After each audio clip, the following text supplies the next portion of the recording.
Hey everybody, KJ here. Today we are reviewing the ClubSport Pedals version 3 by Fanatec. Off on the side you will see sections if you'd like to jump ahead to a particular category of interest. Also, you'll see a link to the unboxing in the description of that video. You will see a link to the high resolution photos if you'd like to delve a little bit deeper and get a little bit closer with the pedals.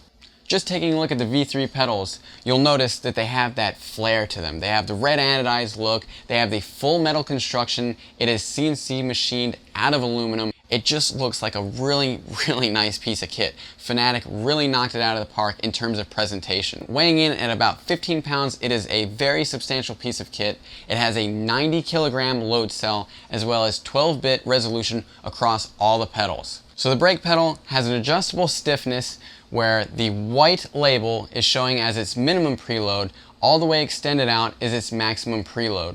Within that range, you should definitely be able to find something that suits you in terms of pedal firmness. So included in the box are stronger springs. They are the black springs instead of the red anodized springs. They go on the throttle pedal and also on the clutch. They will make it so you have a firmer pedal. I use them to test them out, but personally, I keep the regular red anodized springs on there. I don't need them any more firm than they already are. It's also worth noting for brake stiffness, I use it on its minimum preload setting. For me, that seems to work the best. And it does have the vibration motors on the brake pedal and also on the throttle. You can set it so that when ABS kicks in, when you're locking up the brakes, you'll feel it just a little bit under the brake pedal. You can control that either through FanaLEDs, which is an aftermarket program that you can download. I'll have the link below in the description. Or if you have the ClubSport V2 base, you can just plug it in, go through your wheel, and turn the ABS on and adjust its strength all the way from 0 to 100%. So included in the kit are the D-shaped pedal faces. There's quite a bit of adjustment that can be made with these pedal faces, and they're just a fantastic addition to the kit. It's basically Fanatec going that extra mile. It's definitely something they didn't need to do, but it's really nice that they did do something like that with this price point for these pedals. They are certainly some of the cheaper pedals on the market in terms of having a load cell, and at the same time, they go well above and beyond with the vibration motors, with the extra dampening adjustments that you can make, the extra springs. They just go above and beyond for the price point of the pedals. So speaking of price point, they do retail for $300 in the United States, and they retail for 360 euros in Europe. So definitely check on the Fanatec website. Every once in a while they do go out of stock, so it is worth mentioning that availability can sometimes be an issue, but as of recent they seem to have sorted out their stock and everything seems to be ready to go, ready to order right now. Now that we have all the technical specifications out of the way, let's jump into the computer side of things, where I will show you how to hook everything up, install the drivers, and get the most out of the pedals through the profiler. It's worth noting that I am using a USB adapter, but if you are using a Fanatec base, the procedure is exactly the same. Again, in the profiler software, I will show you how to dial in specific settings to override the auto calibration and also the inputs on the accelerator and the clutch, because there can be a little bit of a dead spot, so it's worth following the next section very closely. Let's jump into it right now. So taking a look at the software side of things, we need to download the drivers for the V3 pedals. So in the description below I have a link to the 32-bit and 64-bit drivers, stable release and beta release. It is worth noting I am using the beta release and I've had zero issues. So keep that in mind. I think they're quite stable and I definitely checked them out. After you install, it'll give you the Fanatec wheel property page on the desktop. Double click that, open it up, make sure you have your V3 pedals selected, and click properties. So as soon as it comes up for the first time, it's going to look exactly like this, and the most important thing we can do is click enable manual mode. So it's going to take out all the auto calibration. It's going to make it so we can dial in everything that we want to, and it's very important to do so, and let me show you why. With the throttle, when you press it all the way down, you should notice that it kind of dips down just a little bit further, and then it's at max throttle. We need to get rid of that little bit of play. So press it all the way down just before it dips down and click the set max button. As soon as you do that, do the same thing with the clutch, and it's going to dial that little bit of play out. So when you're driving around and you think you're at max throttle, it's very possible that you're at only about 90-something% throttle. So this will fix that issue. Jumping into the brake section, this is a little bit more subjective, but this is the way that I dial my brakes in. So I will press the button all the way down until I get to threshold braking for me. So as soon as I get to threshold, I'll press to where I know I'd be locking up the brakes and click the set max button. So I have as hard as I want to press to lock up the brakes, and I know where that is, and just a little bit below that is my threshold braking, and that feels comfortable, and that is the way I set up my pedals. So let's jump into iRacing right now and see how we get on with the pedals. This is an MX-5 race. I wanted to test out the MX-5 specifically for the heel and toe. I wanted to see if the pedals were close enough or if there was any issues reaching out, and it happened to be that I did not need to make any modifications to the pedals. I didn't have to change any of the screws out and slide anything over. Everything worked right out of the box, as you can see right here. So installing FanaLEDs will take care of the functionality of the vibrating motor when you're not connecting to a base. I definitely recommend installing this software if you're using the pedals through USB only.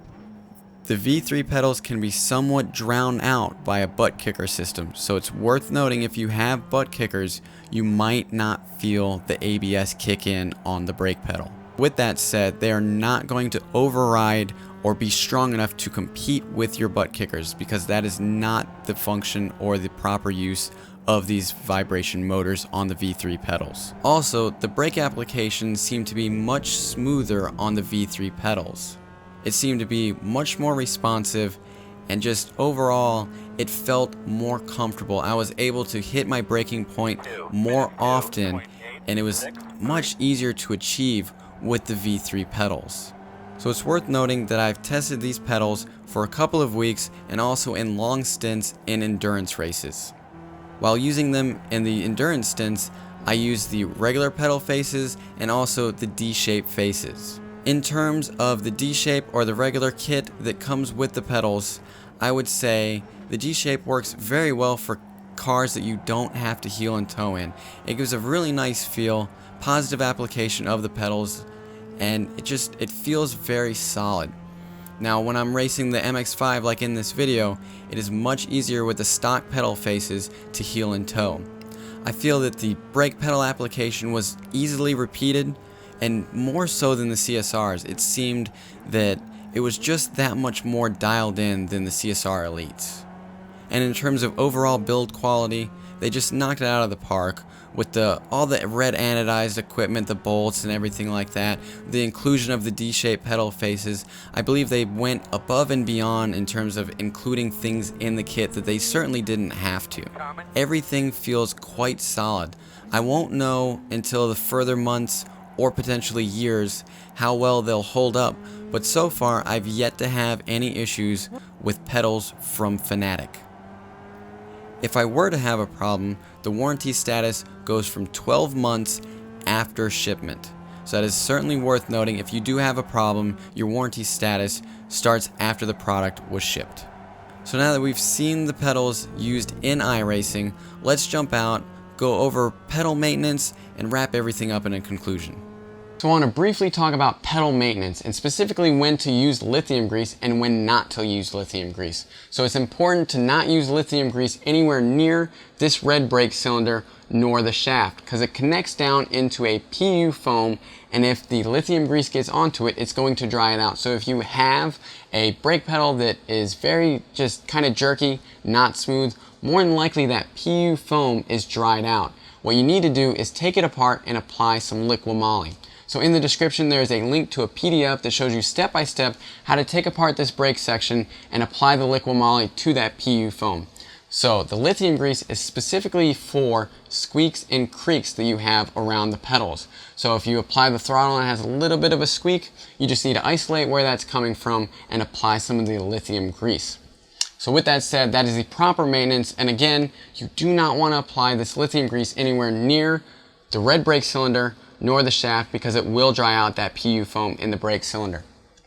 So let's go ahead and wrap everything up in a conclusion and see what we think.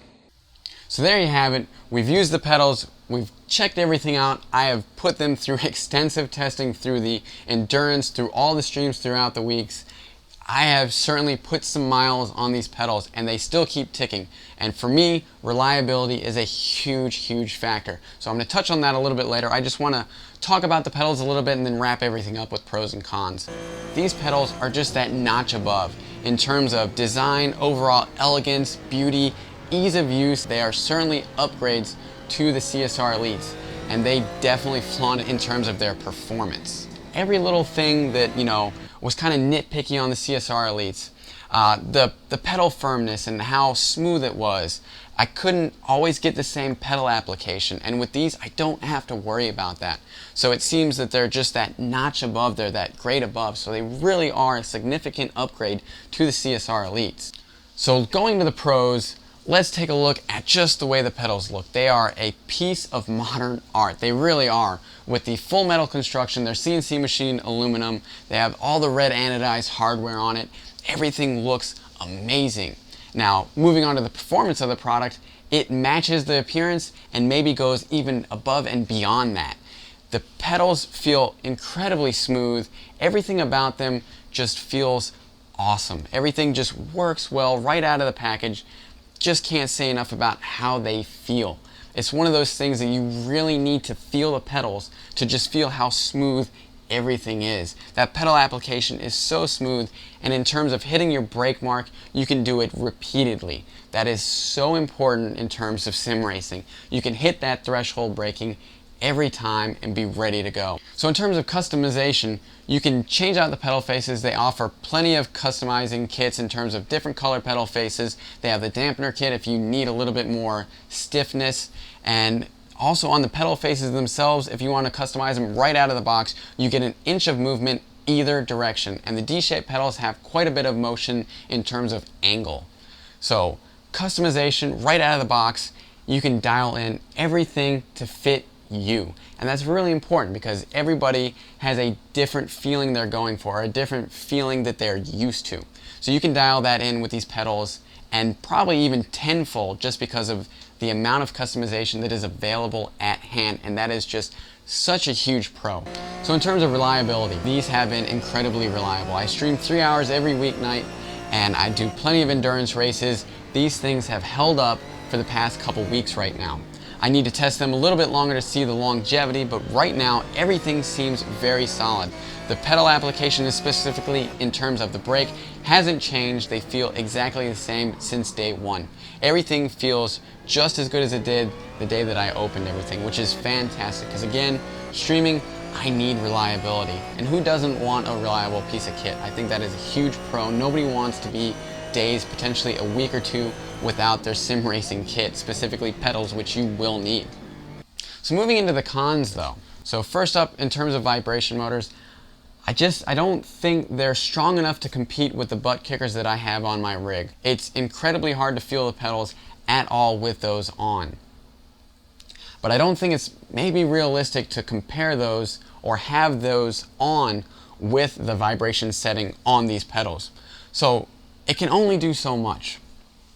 It's not going to vibrate loose, or it's not going to vibrate the pedal so that you can't find your pedal when you're trying to press them. So in terms of how strong it is, I would like for it to be stronger, but at the same time, I think I understand why it's the strength that it is. But again, I think they should be just that little bit stronger so that even if I do have my butt kickers on, I can feel them that little bit, and it'll let me know when I'm locking up my brakes. So one of the other cons that I had was availability.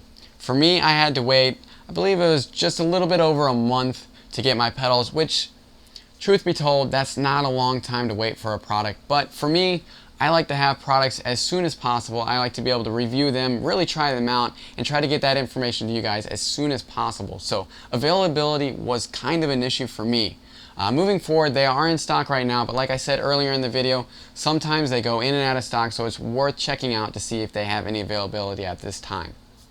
So the last con I would say would be the way that they mount. So the way that they mount is through a bolt, through 4 locations if you want, or 2 if you want them at a slight angle.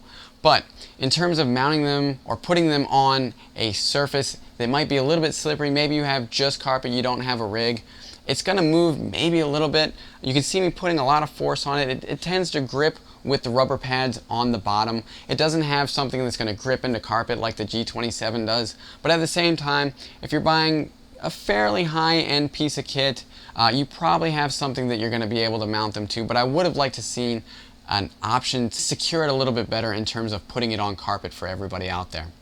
So there you have it, pros and cons, and honestly, I had to be incredibly nitpicky to come up with any cons for these pedals. They just work so well. They're just like butt kickers, and just like the Track IR, they blend in seamlessly. So you plug them in, you go through maybe 5 minutes of setup, and they just work. They just work. Sometimes I want to get something and just use it. You know, some products you plug up, you have some expectations of, all right, it's going to take this long to get set up, and really dial it in. But then it takes so much longer. And then you run into just some kind of circumstance where you're like, wow, who's going to plan for something like that? With these, you plug them in, you start using them. You set them up in the software, they're ready to go. You don't worry about them. Reliability is a huge thing in terms of streaming, and I don't have to worry about them. There's so much peace of mind knowing that they're just going to work. I cannot stress that enough. They just work. Every really good piece of kit just blends in and adds to the immersion, and the pedals from Fanatec are no different. I can't praise them enough, but I will cut it there and say I will see you guys next time, and also on stream.